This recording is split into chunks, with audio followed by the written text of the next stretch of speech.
Tu es amateur de manga et surtout du héros Naruto, reste dans cette vidéo puisque nous allons parler du dernier card game de chez Bandai intitulé Naruto Boruto. Allez, c'est parti.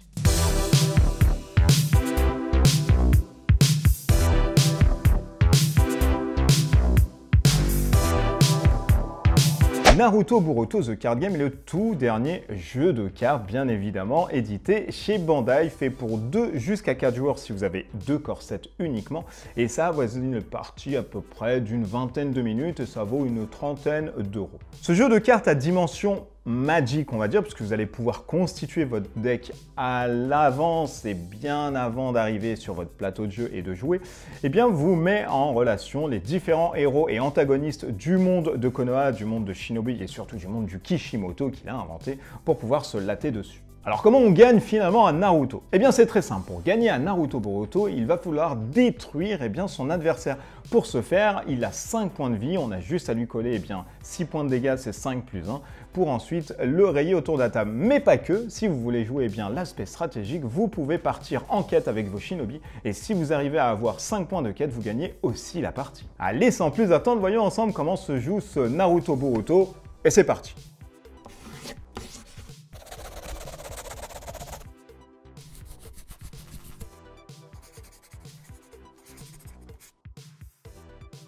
Alors au préalable, vous allez avoir un deck qui est constitué d'une cinquantaine de cartes que vous avez soit montées ou alors soit pris les presets à l'intérieur qui sont vraiment de la découverte. Pour pouvoir deck builder, il va falloir avoir 2 couleurs ainsi qu'un nombre assez identique de cartes du même personnage. Une fois que ceci a été fait, vous avez ce qu'on appelle le Chrono Clash. Alors le Chrono Clash, je vais revenir juste après parce que c'est vraiment le cœur du jeu. Comment on joue du coup à ce jeu? Eh bien c'est très simple, vous allez tirer 5 cartes qui vont constituer vos points de vie et vous allez voir que c'est pas anodin de les poser puisqu'il va y avoir des effets quand on va attaquer ces 5 cartes qui constituent en fait les vies du gardien, et on va avoir une autre pioche à côté en plus de votre deck qui constitue le deck qu'on appelle le deck EX. Alors le deck EX, qu'est-ce que c'est? Eh bien ce sont des grosses cartes avec généralement des effets un peu plus punchy. Et ensuite, vous pouvez faire plein d'actions. Alors l'action que vous allez pouvoir faire, grosso modo à 90% de votre temps dans le jeu, c'est de poser des créatures ou alors de jouer des actions. Pour ce faire, rien de plus simple, vous avez une icône de Chrono Clash. Si elle est située sur le 0, eh bien c'est à votre tour, vous pouvez encore jouer, mais dès qu'elle passe directement la barre et qu'elle passe à l'ennemi, eh bien votre tour s'arrête. 2 types d'attaques dans ce jeu. Le premier type d'attaque, c'est si on attaque directement vos points de vie. Pour ce faire, on a juste à cibler, on dit je t'attaque les points de vie, et quand on attaque les points de vie, haha, petite usurpation ici, on retourne une carte gardien. 2 possibilités, si on a la force qui est faible par rapport à l'attaquant, le gardien est automatiquement détruit. Si la force est au-delà, du coup, le gardien reste automatiquement détruit, mais vous tuez quand même l'attaquant. Et vous allez avoir surtout un petit bénéfice qui n'est pas négligeable, c'est l'habilité gardien. Effectivement, vous allez avoir différentes icônes sur une carte, le point en mana, vous allez avoir les habilités quand vous posez une carte ou quand vous faites un effet de jeu, mais surtout, tout en bas à droite, les habilités de gardien. Dès que vous retournez une carte avec cette habilité, quand on attaque directement vos points de vie en tant que gardien, vous faites directement l'action qui peut être de détruire une autre carte sur le battlefield, etc. Deuxième attaque que vous pouvez faire à l'intérieur de ce jeu, c'est d'attaquer un joueur, un héros qui est directement tapé, engagé. S'il n'est pas engagé, vous ne pouvez pas directement le taper puisqu'il n'est pas possible de pouvoir le faire. Il y a des effets de cartes qui permettent d'engager, etc. Ça reste un jeu simple comme Magic. Et l'autre effet de jeu que vous pouvez faire bien évidemment ici, c'est d'aller en quête. Alors aller en quête, comment ça se passe? Il faut que votre personnage soit redressé et vous mettez dans votre main un nombre incalculable de cartes que vous voulez qui vont constituer la quête, la mission du personnage. Gardez en l'esprit que plus vous mettez de cartes et plus vous tirez une carte à chaque tour obligatoirement, c'est un peu compliqué puisque si votre deck arrive à la fin et que vous ne pouvez pas tirer de cartes, vous avez obligatoirement perdu la partie. Maintenant que vous savez comment se joue Naruto, on va passer au débrief. C'est parti.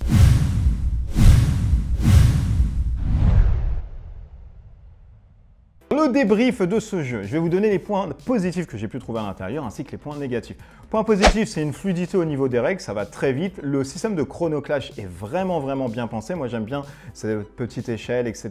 de maturation qui dit que si on fait rien, on passe son tour, on met obligatoirement le compteur à 3, donc on essaye de jouer quand même un peu de cartes. Et tout cet aspect stratégique qui fait que je vais jouer plusieurs cartes à 1, donc avoir un Battlefield qui est assez rempli, et à côté, pas trop lui donner la main, ou alors je mets un gros puissant, un gros ton dès le début à 8 mana, et puis derrière, j'essaye de gérer. Ça, c'est vraiment intéressant. La fluidité aussi, en termes de setup, on met à peu près 2-3 minutes, on assimile très vite les règles. Et puis les illustrations, franchement, les illustrations sont très classe. Moi qui ai connu vraiment l'univers de Naruto et qui suivait avec un œil très aiguisé, eh bien le manga, c'est avec voilà une certaine nostalgie que je retrouve un peu tous ces héros, ces antagonistes, qu'ils étaient petits, grands et même dans le futur. Voilà, si vous êtes vraiment fan, je pense que vous allez vraiment kiffer quand même. Alors on passe au point maintenant négatif du jeu. Alors moi j'en ai dissocié plusieurs. Le fait que ça aille trop vite pour moi. On a fait une partie directement avec le Dandy Meeple, qui est un blog d'ailleurs, je le salue auprès de cette vidéo. Et on s'est dit, ah mais le jeu c'est ça. C'est-à-dire on a fait, allez, 10-15 minutes, gros maximum 15 minutes. Et on s'est dit, mais tiens, ça va très vite et c'est très plat et on reste du coup sur notre fin. Les tours se résument uniquement à, tiens, j'attaque les points de vie, ok, j'attaque les points de vie, j'attaque les points de vie. Et du coup, c'est vrai que c'est un jeu qui est rapide, qui est fun, mais finalement, on a l'impression qu'on attaque en fait que les points de vie des personnes. Et du coup, vu que le gardien ne reste pas, même si sa force est au-dessus de l'attaquant, il est obligatoirement détruit. On s'est dit, ok, mais quoi ça sert? Puisque du coup, notre tour de jeu, ça se résume à poser, à taper, à se détaper, à reposer, taper. Sachant qu'il y a des cartes qui ont la célérité, qui peuvent venir sans le mal d'invocation, qui attaquent. Et quand elles sont détruites, qu'elles reviennent dans la main, vous pouvez refaire... Enfin voilà. Moi, je suis resté un peu sur ma fin, je me suis dit, c'est un truc qui allait pas du tout. Et voilà, c'est quelque chose que je n'aime pas du tout. Il faudra attendre, je pense, un gros pool de cartes. Pour les simples et bonnes raisons que là, si vous voulez deck builder quelque chose, ça reste à mon sens hyper light. Maintenant, peut-être avec les différents sets, ça va apporter une petite méca qui va se dérouler petit à petit et l'horloge va se mettre en marche. Là, moi, pour l'instant, ça reste encore très faible. Voilà, donc en gros point négatif ici, ça reste ce côté partie hyper rapide et limite no brain, quoi, où on fait que taper. Quel est l'intérêt? Alors finalement, est-ce que je recommande du coup ce Naruto Boruto? Je le rappelle, le card game. Alors si vous aimez la licence Naruto, si vous cherchez un jeu de cartes issu de la licence Naruto qui se veut fun, etc. Moi je pense que pour une trentaine d'euros, vous pouvez quand même sauter le pas parce que si vous êtes fan et si vous cherchez un jeu qui se dit très rapide et très fun avec le système de Chrono Clash, qui est encore une fois très bien pensé, hein, moi j'aime beaucoup ce système, vous pouvez y aller. Ça pose pas de problème. Maintenant, si vous recherchez un jeu avec voilà, une certaine profondeur, un truc qui tient en haleine comme dans les Magic ou d'autres jeux de cartes que vous connaissez peut-être, attendez. Attendez un peu parce que la réserve, moi, je la mets uniquement sur le pool de cartes qui m'a été en fait donné à l'intérieur de cette boîte. C'est très léger. Moi, je vous cache pas que c'est très light et c'est des parties qui sont rapides, mais ça reste très light. Prudence, attendez quand même qu'il y a d'autres sets qui sortent et regardez vraiment si là, en termes de méca, de gymnastiques, etc., ça va un peu mieux.